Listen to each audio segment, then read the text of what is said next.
Trump anasema yuko makini na yupo serious kuhusu kuichukua Canada.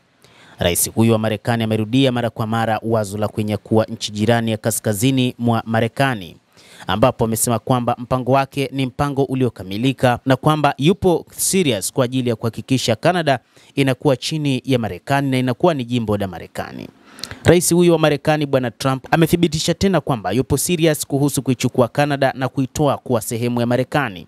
Kauli yake inakuja huku kukiwa na ongezeko la vita vya kibiashara kati ya majirani hao wawili na kufuatia msururu wa maoni kutoka kwa Trump akidai kuwa Canada itakuwa bora zaidi ikiwa kama itakuwa jimbo la 51 la Marekani.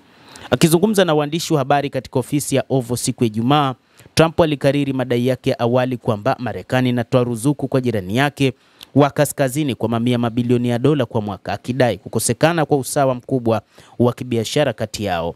Inatugharimu dola bilioni 200 kwa mwaka katika ruzuku ili kuifanya Canada kuendelea, alisema, akiongeza kuwa Marekani haihitaji mauzo ya nje ya Canada kama vile magari, mbao na nishati. Ninaposema wanapaswa kuwa serikali, ninamaanisha hivyo. Waziri Mkuu mpya wa Canada Mark Carney, ambaye alichukua nafasi ya Justin Trudeau wiki iliyopita, amekanusha vikali kwamba Canada haitowahi kuwa sehemu ya Marekani. Hatutawahi kwa namna yoyote serikali yetu au sehemu ya nchi yetu kuwa sehemu ya Marekani, Carney alisema baada ya kuapishwa wiki iliyopita. Utambulisho wa kitaifa wa Canada na uchumi hufanya wazo la Trump lisiwezekane, alisema. Waziri mkuu huyo mpya wa Canada amemlenga Donald Trump akisema kwamba ni kiongozi ambaye kwa namna nyingine anahitaji kutengeneza mazingira ya kutoelewana baina ya nchi hizo mbili. Mfanyabiashara huyo wa zamani wa benki kuu ameapa kushinda vita vya kibiashara na Marekani, akisisitiza kwamba Canada itahitaji kuimarisha uchumi wake na kutafuta washirika mbadala wa biashara. Wiki iliyopita Ottawa iliweka ushuru wa 25% kwa karibu dola bilioni 30 katika uagizaji wa Marekani kwa kujipa ushuru wa 25% uliotangazwa na Trump. Rais wa Marekani alijiondoa katika kuweka ushuru wa 50% wiki iliyopita baada ya Canada kurudisha nyuma mipango ya kuziongeza kwa uagizaji wa nishati ya Amerika.